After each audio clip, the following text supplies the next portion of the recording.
வணக்கம். மாநிலச் செய்திகள் வாசிப்பவர் ஜமீர் அக்தர்.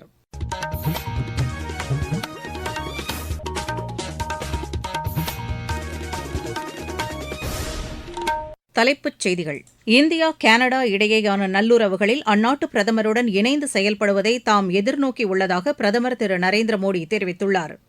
மேற்காசியாவில் சிக்கியுள்ள இந்தியர்களை மீட்க இன்று 58 விமானங்கள் இயக்கப்பட உள்ளதாக மத்திய அரசு தெரிவித்துள்ளது. தமிழகத்தில் மக்களுக்கு அளித்த வாக்குறுதிகளை நிறைவேற்றுவதில் திமுக அரசு தோல்வியடைந்திருப்பதாக மத்திய சட்டத்துறை இணையமைச்சர் திரு அர்ஜுன் ராம் மேக்வால் குறை கூறியுள்ளார். திமுக கூட்டணியில் இடம்பெற்றுள்ள தேமுதிகவுக்கு ஒரு மாநிலங்களவை உறுப்பினர் பதவி அளிக்கப்பட்டுள்ளது. ஆல் இங்கிலாந்து பேட்மிண்டன் போட்டியின் ஆடவர் ஒற்றையர் பிரிவில் இந்தியாவின் லக்ஷயா சென் சீனாவின் ஷி யூகியை வீழ்த்தி அடுத்த சுற்றுக்கு முன்னேறியுள்ளார். இனி விரிவான செய்திகள். கனடா பிரதமர் திரு மார்க் கார்னியுடன் இருதரப்பு நல்லுறவுகளில் இணைந்து செயல்படுவதை எதிர்நோக்கியுள்ளதாக பிரதமர் திரு நரேந்திர மோடி தெரிவித்துள்ளார். அண்மையில் தமது இந்திய சுற்றுப்பயணம் குறித்து கனடா பிரதமர் வெளியிட்டிருந்த சமூக வலைதள பதிவை பிரதமர் பகிர்ந்துள்ளார். அதில் கனடா பிரதமரின் கருத்துக்களை ஆதரித்துள்ள திரு நரேந்திர மோடி, இரு நாடுகளுக்கும் இடையேயான உண்மையான பங்களிப்பிற்கு வலுவான அடித்தளத்தை அவருடைய பயணம் உருவாக்கியிருப்பதாக குறிப்பிட்டுள்ளார். இந்தியா கனடா மக்களின் முன்னேற்றத்திற்கும் எதிர்காலத்திற்கும் இருவரும் இணைந்து செயலாற்றுவதை தாம் ஆவலுடன் எதிர்நோக்கியுள்ளதாகவும் பிரதமர் அதில் குறிப்பிட்டுள்ளார். நம்பிக்கை, வளர்ச்சி மற்றும் புதுமை உள்ளிட்ட எதிர்கால நடவடிக்கைகளுக்கு இது மேலும் வலுச்சேர்க்கும் என்றும் திரு நரேந்திர மோடி தெரிவித்துள்ளார். மேற்காசியாவில் மோதல் நீடிப்பதன் காரணமாக அங்கு சிக்கித் தவிக்கும் இந்தியர்களை மீட்க இன்று 58 விமானங்கள் இயக்கப்பட உள்ளதாக மத்திய அரசு தெரிவித்துள்ளது. இது தொடர்பாக சிவில் விமான போக்குவரத்து அமைச்சகம் வெளியிட்டுள்ள அறிக்கையில், இண்டிகோ, ஏர் இண்டியா மற்றும் ஏர் இண்டியா எக்ஸ்பிரஸ் விமானங்கள் இன்று இயக்கப்பட உள்ளதாக தெரிவித்துள்ளது.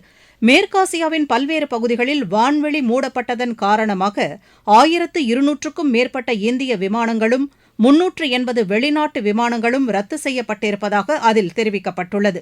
அங்கு நிலவும் தற்போதைய சூழலை விமான போக்குவரத்து அமைச்சகம் உன்னிப்புடன் கண்காணித்து வருவதாகவும் அந்த நாடுகளில் தவிக்கும் பயணிகளை பாதுகாப்புடன் அழைத்து வருவதற்கு ஏதுவாக சிறப்பு ஏற்பாடுகள் செய்யப்பட்டிருப்பதாகவும் அந்த அமைச்சகம் கூறியுள்ளது. மாற்று வான்வழி மூலமாக நீண்ட தூர விமானங்களை இயக்குவது தொடர்பாகவும் விமான போக்குவரத்து அமைச்சகம் தீவிர ஆலோசனை மேற்கொண்டிருப்பதாக அறிக்கையில் தெரிவிக்கப்பட்டுள்ளது. தமிழகத்தில் மக்களுக்கு அளித்த வாக்குறுதிகளை நிறைவேற்றாமல் திமுக அரசு தோல்வியடைந்திருப்பதாக மத்திய சட்டத்துறை இணையமைச்சர் திரு அர்ஜுன் ராம் மேக்வால் குறை கூறியுள்ளார். நெல்லையில் நேற்று பிஜேபி மாநில தலைவர் திரு நயினார் நாகேந்திரனுடன் கூட்டாக செய்தியாளர்களுக்கு அவர் பேட்டியளித்தார். தமிழகத்திற்கு போதிய நிதி வழங்கவில்லை என்று முதலமைச்சர் திரு மு க ஸ்டாலின் தெரிவித்துள்ள குற்றச்சாட்டை மறுத்த திரு அர்ஜுன் ராம் மேக்வால், மாநிலத்திற்கு நிறைவேற்றப்பட்ட திட்டங்கள் மற்றும் வளர்ச்சிப் பணிகளுக்கான ஆதாரம் மத்திய அரசிடம் உள்ளது என்றார். தமிழகத்தில் இந்த ஆட்சியில் சட்டம் ஒழுங்கு சீர்குலைந்திருப்பதால் வரும் தேர்தலில் மக்கள் தேசிய ஜனநாயக கூட்டணியை வெற்றி பெறச் செய்வார்கள் என்று பிஜேபி மாநில தலைவர் திரு நயினார் நாகேந்திரன் செய்தியாளர்களிடம் தெரிவித்தார். பிரதமரின் சுற்றுப்பயணம் குறித்து பதிலளித்த அவர், திருச்சியில் வரும் 11ஆம் தேதி நடைபெறும் பொதுக்கூட்டத்தில் பிரதமர் பங்கேற்க இருப்பதாகவும் தொடர்ந்து மற்ற இடங்களில் அவர் பங்கேற்கும் கூட்டங்கள் குறித்து ஆலோசித்து வருவதாகவும் தெரிவித்தார். இதனைத் தொடர்ந்து தென்காசி மாவட்டம் புளியங்குடியில் மக்களுடன் கலந்துரையாடிய திரு அர்ஜுன் ராம் மேக்வால் நலத்திட்ட உதவிகளையும் வழங்கினார். திமுக கூட்டணியில் இடம்பெற்றுள்ள தேமுதிகவிற்கு ஒரு மாநிலங்களவை உறுப்பினர் பதவி அளிக்கப்பட்டுள்ளது. சென்னை அண்ணா அறிவாலயத்தில் நேற்று திமுக தலைவரும் முதலமைச்சருமான திரு மு க ஸ்டாலின், தேமுதிக பொருளாளர் திரு எல் கே சுதீஷ் ஆகியோர் இதற்கான ஒப்பந்தத்தில் கையெழுத்திட்டனர். பின்னர் செய்தியாளர்களிடம் பேசிய திரு சுதீஷ், தேமுதிக சார்பில் மாநிலங்களவைக்கு போட்டியிடும் வேட்பாளரை கட்சியின் பொதுச் செயலாளர் திருமதி பிரேமலதா விஜயகாந்த் பின்னர் அறிவிப்பார் என்று கூறினார். நீங்கள் கேட்டுக்கொண்டிருப்பது மாநில செய்தி அறிக்கை. மக்கள் போற்றும் மத்திய பட்ஜெட். தமிழகத்தின் ரயில் மேம்பாட்டு திட்டங்களுக்கு 7611 கோடி ரூபாய் நிதி ஒதுக்கீடு. சென்னையிலிருந்து ஹைதராபாத் மற்றும் பெங்களூருவுக்கு புல்லட் ரயில் வழித்தடம். தென்னை விவசாயிகளுக்கான ஊக்குவிப்பு திட்டம். ஆதிச்சநல்லூரில் சர்வதேச தரத்திலான கலாச்சார மையம். பொதிகை மலையில் மலையேற்றத்திற்கான வழித்தடம். பழவேற்காடு ஏரியில் பறவைகள் காட்சி மையம். மாவட்டம் தோறும் மகளிர் விடுதிகள். தமிழகம் மட்டுமின்றி நாடே போற்றும் மத்திய பட்ஜெட். வளர்ச்சியடைந்த இந்தியாவிற்கான பயணத்தில் மோடி அரசு தொடரும் சீர்திருத்த நடவடிக்கைகள். வளர்ச்சியடைந்த இந்தியாவை உருவாக்குவதற்கு உலக நாடுகளுடனான தடையற்ற வர்த்தக ஒப்பந்தங்கள் வழிவகுக்கும் என்று மத்திய சுகாதாரத்துறை அமைச்சர் திரு ஜே பி நட்டா தெரிவித்துள்ளார். பொருளாதார வளர்ச்சியை வலுப்படுத்துவது தொடர்பான பட்ஜெட்டுக்கு பிந்தைய காணொலி கருத்தரங்கில் நேற்று அவர் பங்கேற்று பேசினார். நாட்டின் எதிர்காலத்தை நிர்ணயிக்கக்கூடிய வகையில் வரும் நிதியாண்டில் 13 கோடி ரூபாய் மதிப்பீட்டில் ரசாயன பூங்காக்கள் அமைக்க திட்டமிடப்பட்டிருப்பதாக அவர் தெரிவித்தார். உயிரி மருத்துவ திட்டத்தின் கீழ் அடுத்த 5 ஆண்டுகளில் 10,000 கோடி ரூபாயை மத்திய அரசு ஒதுக்கீடு செய்திருப்பதாகவும் திரு ஜே பி நட்டா கூறினார்.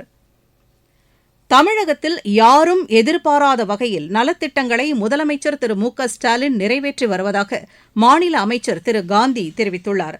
காஞ்சிபுரத்தில் நேற்று செய்தியாளர்களிடம் பேசிய அவர், மகளிருக்கு இலவச பேருந்து பயணம், உரிமைத் தொகை போன்ற திட்டங்களால் ஏராளமானோர் பயனடைந்து வருவதாக தெரிவித்தார். மேற்காசியாவில் நிலவும் பதற்றம் காரணமாக இந்தியாவிலிருந்து முட்டை ஏற்றுமதி முற்றிலும் முடங்கியுள்ளது. நாமக்கல்லில் இருந்து ஈரான், கத்தார், ஓமன் உள்ளிட்ட நாடுகளுக்கு முட்டைகள் ஏற்றுமதி செய்யப்படும் பணிகள் பாதிக்கப்பட்டுள்ளதாக எமது செய்தியாளர் தெரிவிக்கிறார். நாமக்கல் மண்டலத்தில் உள்ள 1000க்கும் மேற்பட்ட முட்டைக்கோழி பண்ணைகளிலிருந்து 6 கோடி முட்டைக்கோழிகள் வளர்க்கப்பட்டு நாளொன்றுக்கு சுமார் 5 கோடி முட்டைகள் உற்பத்தி செய்யப்படுகின்றன. இவை தமிழ்நாடு, கேரளா உள்ளிட்ட பல்வேறு பகுதிகளுக்கு விற்பனைக்கு அனுப்பி வைக்கப்படுகின்றன. மேலும் வெளிநாடுகளுக்கும் ஏற்றுமதி செய்யப்படுகின்றன. ஐக்கிய அரபு அமீரகம், குவைத், கத்தார், ஓமன், ஆப்பிரிக்கா, ஐரோப்பிய நாடுகளுக்கும் நாமக்கல்லிலிருந்து கப்பலில் கண்டெய்னர்கள் மூலம் முட்டைகள் ஏற்றுமதி செய்யப்படுகின்றன. இதனிடையே ஈரான் மீது அமெரிக்கா மற்றும் இஸ்ரேல் இணைந்து போர் தாக்குதலில் ஈடுபட்டுள்ளதால் வளைகுடா நாடுகளில் நாமக்கல்லிலிருந்து முட்டைகள் ஏற்றுமதி செய்யப்படும் பணிகள் பாதிக்கப்பட்டுள்ளன. கடந்த 2 நாட்களில் மட்டும் சுமார் 1.5 கோடி முட்டைகள் தேக்கமடைந்துள்ளதாக ஏற்றுமதியாளர்கள் தெரிவிக்கின்றனர். துறைமுகங்கள் மூடப்பட்டு விட்டதால் விமானங்கள் மூலம் முட்டைகள் அனுப்பலாம் என்றாலும் அதற்கான கட்டணமும் பல மடங்கு உயர்ந்துவிட்டதால் நாமக்கல்லில் முட்டைகள் தேக்கமடைந்துள்ளதாகவும் கூறுகின்றனர். நாமக்கல்லிலிருந்து எஸ். கர்ணன். இருவரிச் செய்திகள். மேற்காசியாவில் ஏற்பட்டுள்ள மோதலுக்கு விரைவில் அமைதியான தீர்வு காணப்பட வேண்டும் என்று இலங்கை அதிபர் திரு அனுரகுமார திசநாயக வலியுறுத்தியுள்ளார். ஈரான் மீதான தாக்குதலுக்கு ஆதரவு அளிக்காவிட்டால் ஸ்பெயின் நாட்டுடனான வர்த்தகத்தை நிறுத்திக் கொள்வோம் என்று அமெரிக்க அதிபர் டொனால்டு டிரம்ப் எச்சரிக்கை விடுத்துள்ளார். மத்திய கிழக்கில் ஏற்பட்டுள்ள மோதல் காரணமாக சர்வதேச சந்தையில் கச்சா எண்ணெய் விலை முன் எப்போதும் இல்லாத வகையில் உயர்ந்துள்ளது. மேற்காசியாவில் ஏற்பட்டுள்ள பதற்றம் காரணமாக அந்த பிராந்தியத்தில் நாளையும் நாளை மறுநாளும் நடைபெற இருந்த சிபிஎஸ்இ தேர்வுகள் ஒத்திவைக்கப்பட்டுள்ளன. இந்த ஆண்டின் முதல் சந்திரகிரகணம் நேற்று நிகழ்ந்த போதிலும் சென்னையில் மேகமூட்டம் காரணமாக முழுமையாக காண முடியவில்லை என்று பிர்லா கோளரங்கம் தெரிவித்துள்ளது. வேலூர் மாவட்டம் சத்துவாச்சாரி காகித பட்டறை மலைப்பகுதியில் நேற்றிரவு ஏற்பட்ட தீ விபத்தால் அரிய வகை செடிகள், மரங்கள் எரிந்து நாசமாயின. ஐயா வைகுண்டர் அவதார தின விழாவை முன்னிட்டு தூத்துக்குடி, திருநெல்வேலி, கன்னியாகுமரி மாவட்டங்களுக்கு இன்று உள்ளூர் விடுமுறை அளிக்கப்பட்டுள்ளது. திருப்பூர் தனியார் மகளிர் கல்லூரியில் கல்லூரிகளுக்கு இடையிலான நெக்ஸோரா எனும் கலை நிகழ்ச்சி போட்டிகள் நடைபெற்றன. திருச்செந்தூர் அருள்மிகு சுப்பிரமணிய சுவாமி கோவிலில் நடைபெறும் மாசி திருவிழாவை ஒட்டி தெப்பத் தேரோட்டம் நேற்று விமரிசையாக நடைபெற்றது. காஞ்சிபுரம் மாவட்ட வேலைவாய்ப்பு மற்றும் தொழில்நெறி வழிகாட்டு மைய அலுவலகத்தில் மாவட்ட திறன் மையத்தை ஆட்சியர் திருமதி ஸ்னேகா தொடங்கி வைத்தார். விளையாட்டுச் செய்திகள். பிர்மிங்ஹாமில் நேற்று தொடங்கிய ஆல் இங்கிலாந்து பேட்மிண்டன் போட்டியின் ஆடவர் ஒற்றையர் பிரிவில் இந்தியாவின் லக்ஷயா சென் சீனாவின் ஷி யுகியை வீழ்த்தி அடுத்த சுற்றுக்கு முன்னேறினார். உலகக்கோப்பை டுவெண்டி கிரிக்கெட் போட்டியின் முதல் அரையிறுதி ஆட்டத்தில் இன்று தென்னாப்பிரிக்கா, நியூசிலாந்து அணிகள் மோதுகின்றன. கொல்கத்தாவில் இப்போட்டி இரவு 7 மணிக்கு தொடங்குகிறது.